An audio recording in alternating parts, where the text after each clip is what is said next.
The galaxy had forgotten about Earth. For 3,000 years, the small blue planet spinning at the edge of the Orion Arm meant nothing to the great powers of the universe. The Galactic Collective, a mighty alliance of 12 ancient species, had placed humanity under quarantine 5 centuries ago. They called humans primitive. They called them dangerous. They called them a problem that would solve itself through time and extinction. Captain Nathan Cole stood on the bridge of his research vessel, the Harbinger, and stared at the viewscreen showing the distant yellow star called Sol. He was not excited about this mission. The Collective Council had ordered his crew to survey the Sol system for mineral deposits. It was grunt work. It was beneath a captain of his experience and reputation. But orders were orders, and Nathan Cole followed orders. His xenobiologist, Dr. Lavra Price, stood beside him with her arms crossed. She was a tall woman with sharp eyes and an even sharper mind. She had spent 20 years studying primitive species across the galaxy, and she found the assignment insulting. Humans were barely worth studying, according to collective records. They had achieved basic space travel before the quarantine, but nothing impressive. They were violent, emotional, and short-lived. The tactical officer, Eric Shaw, monitored his console with a bored expression. He was a veteran soldier who had seen real combat against real threats. Babysitting a dead system felt like punishment. He wondered what he had done wrong to deserve this posting. The Harbinger crossed into the Sol system and began its scans. The crew worked in silence, cataloging asteroids and measuring radiation levels. Everything matched the old records. Everything was exactly as boring as they had expected. Then Laura noticed something strange. Her instruments detected an energy signature coming from the largest moon of the third planet. The moon was called Luna by the humans, and it was supposed to be a dead rock with nothing of interest.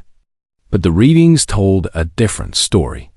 Deep beneath the surface, something was generating power. Something old. Something that should not exist.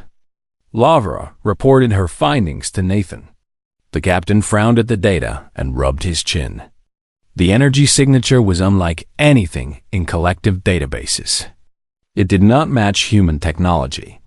It did not match any known species.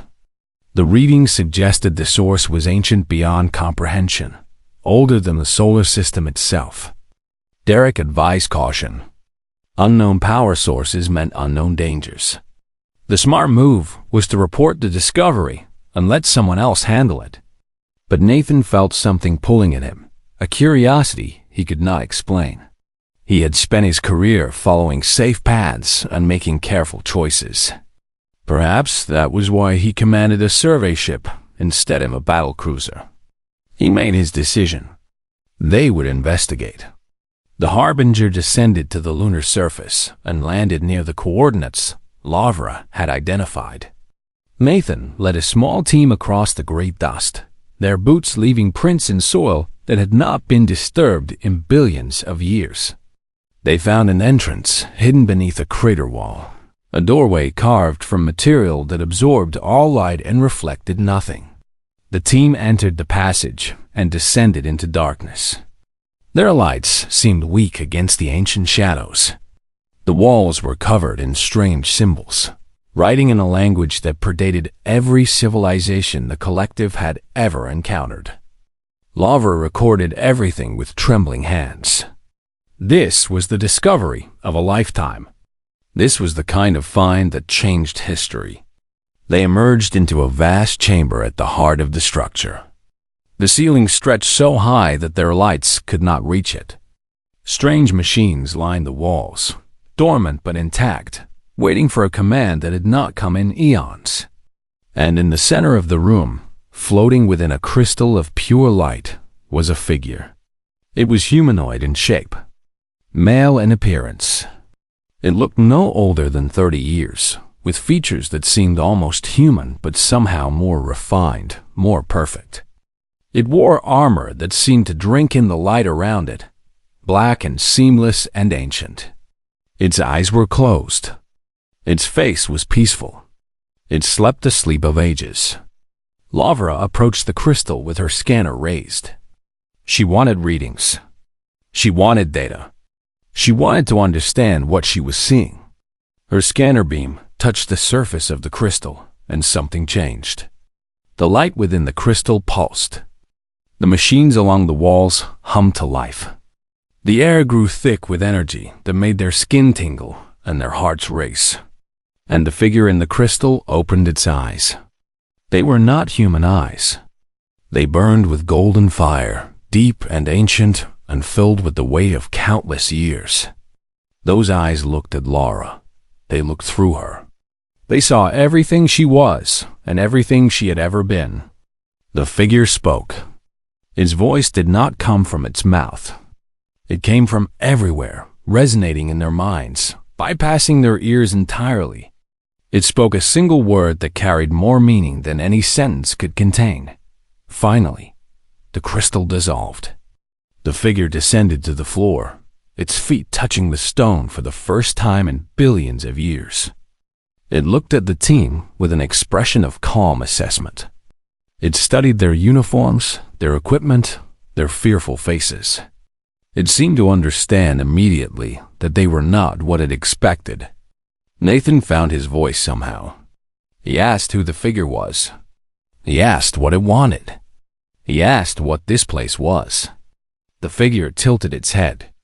It searched Nathan's mind for language and found it in seconds. When it spoke again, the words came in perfect galactic common. I am the guardian. I am the protector of this world and its people. I have slept too long. Tell me what has happened to my children. Nathan did not understand the question. He asked for clarification. The guardian looked past him, toward the ceiling, toward the sky beyond, toward the blue planet hanging in the void above the moon. The humans. The species called humanity. I was created to protect them. Where are they? What has become of them? At that exact moment, across the galaxy, something extraordinary happened. Every species with precognitive abilities felt a shift in the fabric of reality. Oracles who had seen the future for millennia suddenly found their visions clouded. Seers who had never been wrong collapsed screaming. Prophets woke from their meditations with blood running from their noses and terror in their eyes. Something had awakened. Something that had been sleeping since before their species evolved. Something that the oldest records spoke of only in whispers and warnings. The Galactic Collective received thousands of distress signals within minutes. Religious orders declared emergencies. Military commands went to high alert. Governments that had stood stable for 10,000 years felt the foundations of their power tremble. And on the moon of a forgotten planet, Nathan Cole stood before a being of impossible power and tried to find the words to explain 3,000 years of human suffering. The silence was over. The storm was coming. The guardian stood in the ancient chamber and waited for answers. His golden eyes never blinked. His face showed no emotion. He simply waited with the patience of someone who had existed since the stars were young. Nathan Cole did not know where to begin. He was a survey captain, not a historian. He knew the basic facts that everyone in the galaxy knew, but he had never thought about them from the perspective of someone who cared about humanity. He looked to Lavra for help. Laura stepped forward. She was a scientist. She dealt in facts and data and careful explanations. She told the Guardian that humanity still existed. They lived on Earth and on a handful of colony worlds. They numbered in the billions. They had survived. The Guardian nodded slowly. Survival was good. Survival was the first requirement.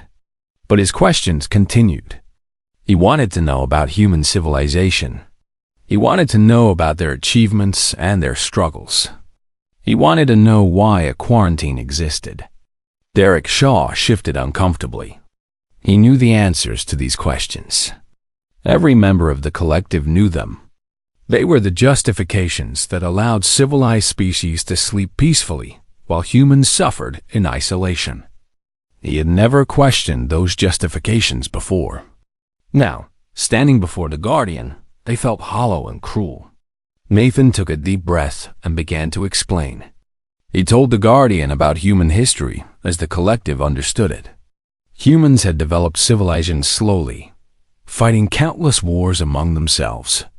They had reached space a few thousand years ago and begun to expand into their solar system. And then the collective had arrived. The first contact had not gone well. Humans were suspicious of outsiders.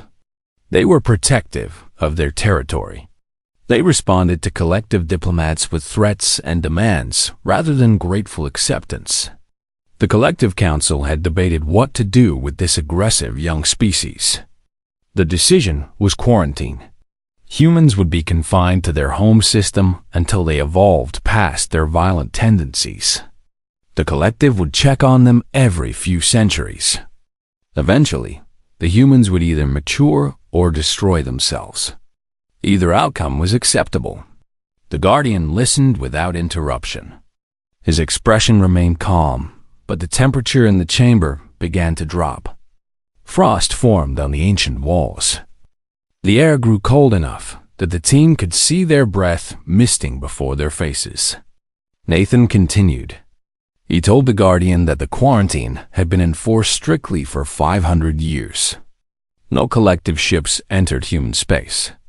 No trade was permitted. No communication was allowed. Humanity was alone.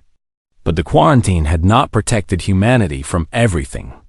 The Guardian's eyes flashed brighter. He asked what Nathan meant. Derek stepped forward. He was a soldier, and soldiers understood unpleasant truths. He told the Guardian about the Vorthan Dominion. The Vorthans were masters of biological warfare. They had decided that humans made excellent test subjects for new diseases. They had introduced plagues to 3 human colony worlds. 80 million humans had died in agony while Vorthan scientists took notes. The Guardian did not move. He did not speak, but the frost on the walls grew thicker. Derek continued. He told the Guardian about the Kreth Syndicate. The Kreth were slavers and criminals who operated in the spaces between legitimate governments. They had discovered that humans made excellent workers, strong enough for hard labor, smart enough to follow complex instructions, desperate enough to do anything to survive. The Syndicate had abducted over 100,000 humans over the centuries. Most of them had died in the mines and factories of distant worlds. The Guardian's hands curled slowly into fists. Derek finished with the worst truth of all. The Collective Council itself had authorized 3 separate operations to reduce the human population. When humans expanded too quickly within their quarantine zone, the Council decided they needed to be culled. Ships had entered human space and destroyed colonies. Millions had died under the guns of a civilization that claimed to be peaceful and enlightened. The chamber was silent for a long moment. The cold had grown so intense that the team was shivering despite their environmental suits. The Guardian stood motionless, processing what he had learned. Then he spoke. His voice was quiet, but it carried the weight of mountains and the depth of oceans. Thank you for your honesty. It cannot have been easy to tell me these things.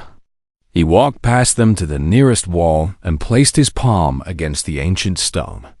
The machines around them responded immediately. Systems that had been dormant since before life crawled from Earth's oceans, activated one by one. Power hummed through conduits buried deep in the lunar rock. The entire moon seemed to vibrate with awakening energy. The Guardian closed his eyes and sent out a signal. It traveled faster than light, faster than thought, spreading across the galaxy in minutes. Every communication system in known space received the same message. Every species, every government, every individual with access to a receiver heard the words. This is the Guardian of Earth. I have slept for eons, but I am awake now. The species known as humanity is under my protection. They have always been under my protection. I have learned of the crimes committed against them during my absence. I have learned of plagues and slavery and murder sanctioned by those who call themselves civilized. Hear me now. Those who have harmed humanity will answer for their crimes. Those who would harm humanity in the future will be erased from existence. There will be no negotiation. There will be no appeal. You have been warned. The message ended. Across the galaxy, chaos erupted. The Galactic Collective Council convened an emergency session within hours. Representatives from all 12 ruling species gathered in the Great Chamber on the capital world. They argued and shouted and blamed each other for the crisis. The Vorthans denied everything. The Kreth representatives had already fled. The other species demanded action, demanded solutions, demanded someone else to take responsibility. High Chancellor Vorath called for order. He was the leader of the council, a being of immense political power and personal arrogance. He dismissed the threat with a wave of his tentacles. The Guardian was a myth, he declared. A legend from ancient times with no basis in reality. Whatever had transmitted that message was a fraud, a human trick designed to frighten the collective into lifting the quarantine. He ordered the Third Fleet to the Sol System. 300 warships would investigate this Guardian and destroy it. The galaxy would learn that the collective did not respond to threats. On the moon of Earth, the Guardian felt the fleet begin its journey. He turned to Nathan and his crew with something that might have been sadness in his golden eyes. I gave them a choice. They chose war. This is unfortunate. Lavra asked what would happen when the fleet arrived. The Guardian looked toward the stars. They will learn why the ancient records speak of Guardians with such fear. And then perhaps the rest of the galaxy will make wiser choices. The Third Fleet of the Galactic Collective was a weapon of absolute destruction. 300 warships carrying enough firepower to shatter planets. Admiral Krethvarn commanded from his flagship, the Devastator, surrounded by officers who had won 40 campaigns across the galaxy. They had crushed rebellions and ended wars. They had never known defeat. The Admiral studied the reports about the Guardian as his fleet traveled through hyperspace. He found them amusing. A single being that threatened the entire collective was obviously propaganda. Some human faction had discovered old technology and was using it to make impossible claims. His fleet would expose the lie and remind the galaxy why the collective ruled supreme. The Third Fleet emerged from hyperspace at the edge of the Sol System. Sensors immediately detected the lunar installation and the strange energy readings emanating from beneath the surface. The Admiral ordered his ships into attack formation and began the approach to Earth's moon. They found the Guardian waiting for them. He floated in the void of space with no ship beneath him and no suit protecting him. His arms were crossed over his chest. His golden eyes burned like twin suns against the darkness. He made no move to flee or hide. He simply waited for the fleet to arrive. Admiral Krethvarn felt the first touch of doubt. No living being could survive in the vacuum of space. No technology known to the collective could allow a person to float motionless between the stars. What he was seeing should not be possible. But doubt was a weakness, and the Admiral had no tolerance for weakness. He opened communications and demanded the Guardian surrender. He promised that cooperation would be rewarded with a quick death rather than a slow one. He gave the Guardian 10 seconds to comply. The Guardian did not respond with words. He simply tilted his head slightly, as if curious about what the Admiral would do next. The Admiral gave the order to fire. Every weapon in the Third Fleet activated simultaneously. Plasma lances hot enough to melt starship hulls. Antimatter torpedoes carrying enough explosive power to crack continents. Graviton cannons that could tear apart the fabric of space itself. 300 ships unleashed everything they had at a single target. The Guardian raised one hand. The barrage stopped. Not blocked. Not deflected. Simply stopped. Every projectile, every beam, every wave of destructive energy ceased to exist in the moment it would have reached him. The attacks did not explode harmlessly or bounce away. They simply were not there anymore, as if they had never been fired at all. Admiral Crethvarn stared at his tactical displays in disbelief. His weapons officers reported impossible readings. Their instruments insisted that the weapons had fired, but there was no trace of the projectiles. They had been erased from reality. The Guardian spoke, and every being on every ship heard his voice directly in their minds. You were warned. You chose not to listen. This is the consequence of that choice. He moved. One moment he was floating before the fleet. The next moment he was gone. Then he was everywhere at once, passing through each of the 300 ships faster than sensors could track. He did not fire weapons. He did not cause explosions. He simply touched each vessel as he passed. When he stopped, he was back in his original position. 13 seconds had passed. Throughout the third fleet, alarms screamed and systems failed. Weapon systems went dark. Engines powered down. Shields collapsed. The warships were not destroyed. Their crews were not killed. But every system capable of threatening another vessel had been removed. Not disabled. Removed. The components no longer existed. The knowledge of how to rebuild them had been erased from the ship's computers. Admiral Crethvarn found himself commanding a fleet of empty shells. His ships could still support life and maintain basic functions, but they would never fight again.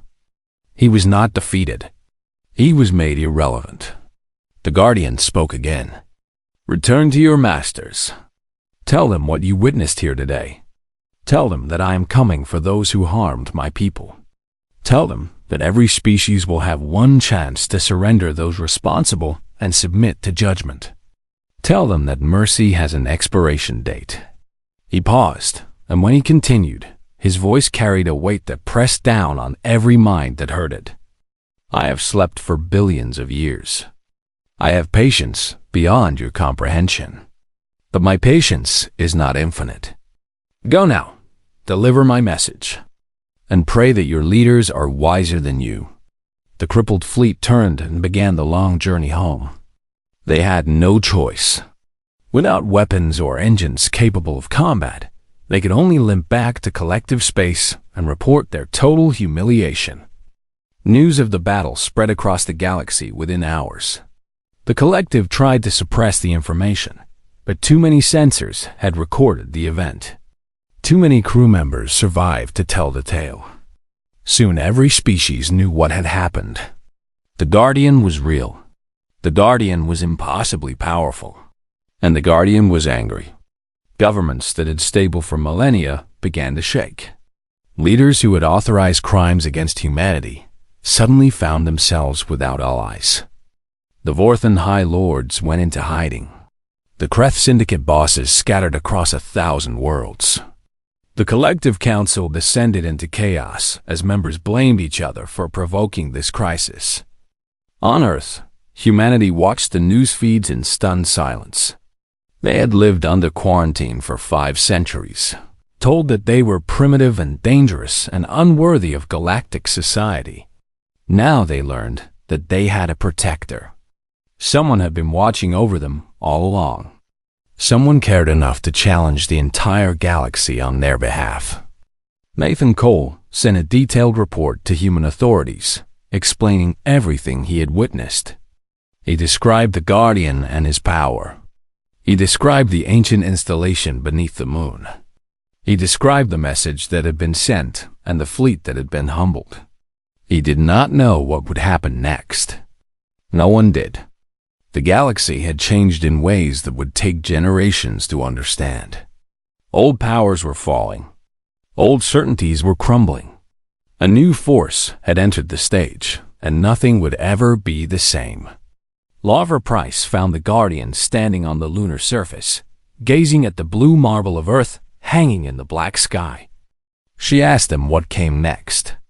His answer was simple: justice, and then perhaps peace.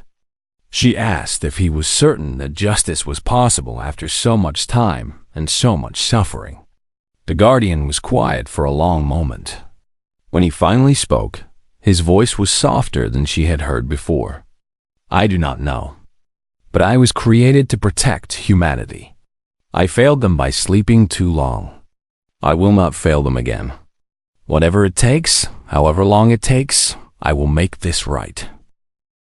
The Vorthan Dominion had ruled 40 star systems for over 200,000 years.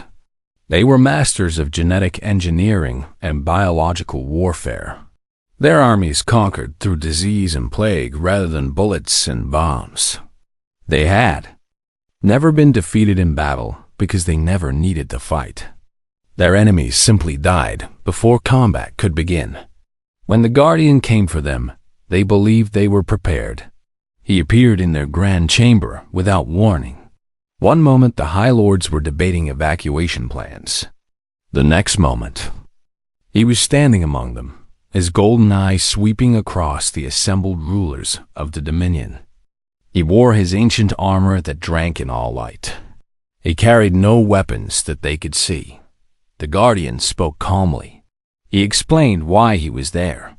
The Vorthan Dominion had tested biological weapons on human colonies. 18 million humans had died screaming while Vorthan scientists recorded their suffering. This crime required an answer. He offered them a choice. They could surrender every official responsible for the plague attacks. They could submit to human judgment and accept whatever punishment was decided. They could begin the process of making amends for what they had done. Or he could take matters into his own hands. The High Lords laughed. They were ancient and powerful. They had crushed civilizations that dared to threaten them. They did not submit to anyone, especially not to a relic defending a primitive species. The First Lord rose to his full height and made his own threat. He declared that the Dominion would unleash plagues upon Earth that would make their previous experiments look gentle. He promised that every human would die choking on their own blood. He swore that the Guardian would watch his precious children perish by the billions. The Guardian sighed. He seemed tired. Not physically tired, but weary of something deeper. Perhaps he was tired of arrogance. Perhaps he was tired of cruelty. Perhaps he was simply tired of beings who chose violence when peace was offered. He reached out with his mind and touched something within the Vorthan species. Not their bodies. Not their souls. Something older and deeper. He touched their genetic memory, the collective knowledge that every Vorthan inherited from their ancestors. He found the memories he was looking for and showed them to the High Lords. The Vorthans had once been a gentle species. Long ago, before their rise to power, they had been protected by a guardian of their own. They had been taught the value of life and the importance of compassion. But they had forgotten those lessons.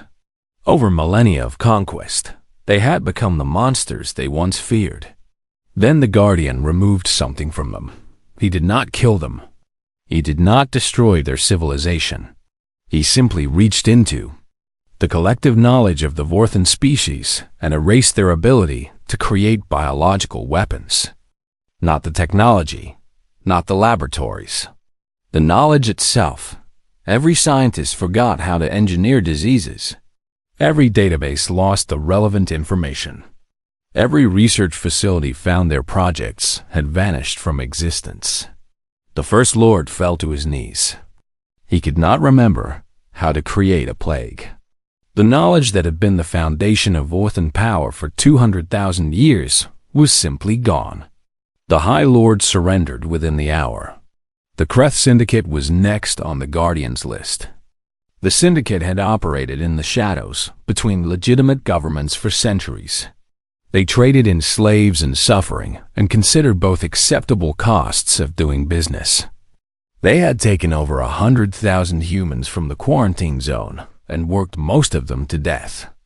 The Guardian did not negotiate with the Syndicate. He simply appeared on their prison worlds and began to free the slaves. He walked through their facilities and broke every chain. He tore open every cell. He led humans and other captive species to freedom while Syndicate guards watched in helpless terror. The Syndicate bosses sent assassins to stop him. Elite killers with the most advanced weapons credits could buy. They found the Guardians standing in a corridor waiting for them. They opened fire with everything they had. Their weapons turned to dust in their hands. The Guardians sent them back to their masters with a simple message: surrender and face judgment, or become an example for the rest of the galaxy. The Syndicate leaders calculated their odds and made the smart choice. They surrendered within a day. The Collective Council was the final target. The Guardian appeared in their great chamber while they were in session, materializing before the assembled representatives of the galaxy's ruling species. Panic swept through the chamber. Guards raised weapons that everyone knew would be useless. The Guardian raised his hand for silence. He did not demand the dissolution of the Council. He understood that the galaxy needed structure and order, but he required changes. Humanity would no longer be quarantined. The species would be recognized as a full member of galactic civilization with all rights and protections. Those who had authorized crimes against humanity would face tribunals conducted by human judges. New laws would be established to protect developing species from exploitation. These were not requests. These were requirements. High Chancellor Varath refused to submit. He had held power too long to accept demands from anyone. In a final act of desperation, he activated an ancient weapon hidden beneath the Council capital. It was a planet killer, a device capable of shattering worlds. He aimed it at Earth and prepared to fire. The Guardians stopped the weapon by will alone. The countdown froze. The systems locked. The planet killer became a useless piece of machinery. The Guardian appeared before Varath. He spoke quietly, almost gently. He explained that he had been patient. He had given warnings. He had offered choices. Varath had chosen wrong every time. He did not kill the Chancellor. Death would have been too easy. Instead, he reached into the collective memory of Vareth's species and removed their cultural knowledge of violence. Not all of it, just enough that they would remember what they had lost and understand that power did not come from causing pain. Varath collapsed, weeping with the sudden weight of understanding. For the first time in his life, he felt the suffering of others. It was overwhelming. The galaxy watched and understood. The Guardian was not cruel. He was not random in his justice. He simply could not be opposed. There was no weapon that could harm him.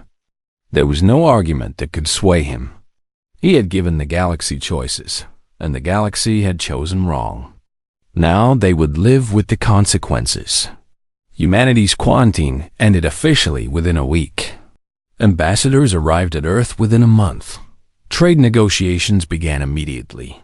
For the first time in 5 centuries, humans walked freely among the stars as equals rather than prisoners.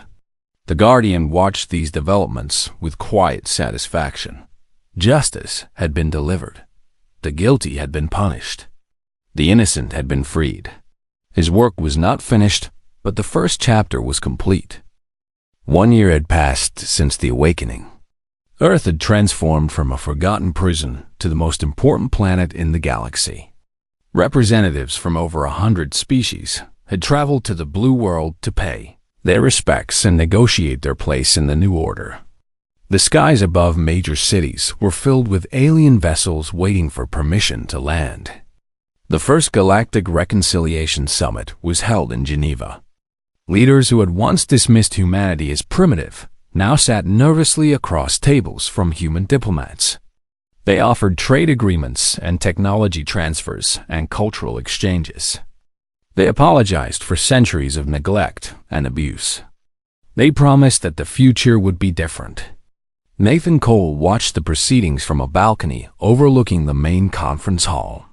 He had been promoted to admiral after his role in discovering the Guardian. He was considered a hero by humanity and regarded with fear by much of the galaxy. He found the attention exhausting. Lara Price stood beside him. She had become the leading expert on Guardian studies, a field that had not existed a year ago. Scientists from every species wanted to study the ancient technology she had discovered. Universities offered her positions with salaries beyond imagination. She turned them all down. She wanted to understand the Guardian himself, not just his machines. Derek Shaw had retired from military service. He spent his days writing a detailed account of everything he had witnessed. He wanted future generations to understand how close humanity had come to extinction and how quickly fate could change. His memoir was already the most anticipated book in galactic publishing history. The Guardian did not attend the political functions.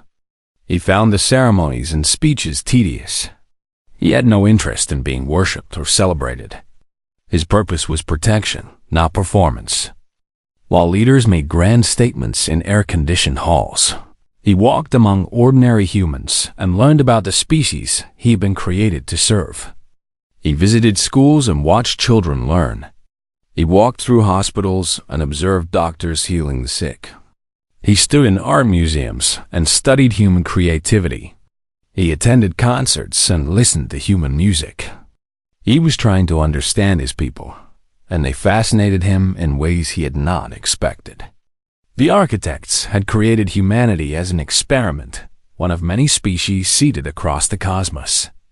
They had expected humans to develop along predictable paths, following the patterns established by countless civilizations before them.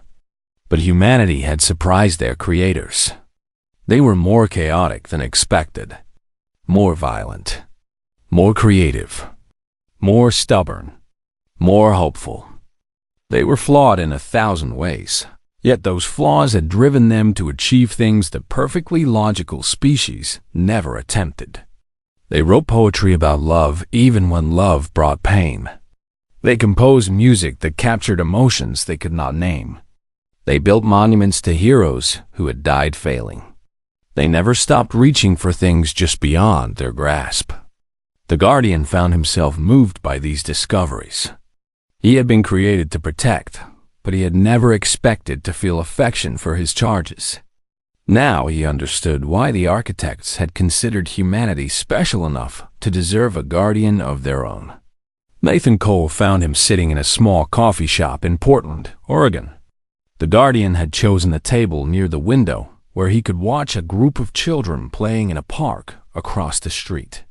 He held a cup of coffee in his hands, though he did not need food or drink to survive. He simply enjoyed the warmth. Nathan sat down across from him and ordered his own coffee. The two had developed an unlikely friendship over the past year. The Admiral was one of the few people who treated the Guardian as a person rather than a deity or a weapon. Nathan asked the question that had been burning in his mind since their first meeting. Would the Guardian stay? The Guardian considered the question carefully. His purpose was to protect humanity. The immediate threats had been neutralized. The Vorthan Dominion had surrendered their guilty leaders and was slowly learning to be something other than conquerors. The Kreth Syndicate had been dismantled completely. The Collective Council had accepted all of his demands. There was no enemy remaining that required his attention. But protection, he realized, was not just about defeating enemies. It was about nurturing growth. It was about ensuring that his people had the opportunity to become everything they were capable of becoming. Humanity was young. They had barely begun to explore their potential. There were discoveries to be made, and art to be created, and stars to be reached. He would not stand over them as a tyrant or a god. He would not make their choices for them. He would not interfere with their politics or their cultures or their beliefs. Free will was sacred, and he had no desire to rule anyone. But he would remain, quietly, patiently, a safety net stretched beneath the tightrope. A promise that no matter what darkness emerged from the void between stars, humanity would never face it alone. The Guardian smiled. It was a genuine smile, perhaps the first he had allowed himself in billions of years. He told Nathan that he planned to stay for a while, maybe a few millennia, just to see how things turned out. Nathan laughed and raised his coffee cup in a toast. The Guardian raised his own cup and touched it gently against Nathan's. Across the galaxy, civilizations that had once dismissed humanity as primitives now studied them with intense interest. What kind of species produced beings capable of inspiring such loyalty? What potential lay dormant in those seemingly fragile creatures? What might they become with time and opportunity? The answers, they suspected, would reshape the universe. Humanity had always been underestimated. Now the galaxy was beginning to understand its mistake. On Earth, children grew up hearing stories of the Guardian who slept beneath the moon. Parents told their sons and daughters about the ancient protector who had awakened to save them from enemies they never knew they had. The stories became legends. The legends became part of human identity. They learned that they were not alone.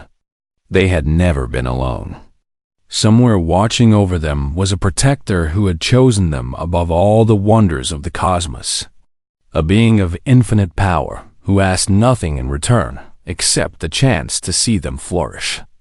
Humanity looked up at the stars with new eyes. They were no longer afraid. They were no longer isolated. They were no longer prisoners of a galaxy that had forgotten them. They were ready to claim their place among the infinite lights of creation. And the Guardian watched them reach for those lights with something very close to pride. His children were growing up at last. They would make mistakes along the way. They would fall and fail and struggle. But they would also rise and succeed and triumph. That was the nature of humanity. That was why he loved them. The story was not over. In many ways, it was just beginning. But for the first time in 3,000 years, humanity faced the future with hope instead of fear. And that, the Guardian decided, was worth sleeping for billions of years.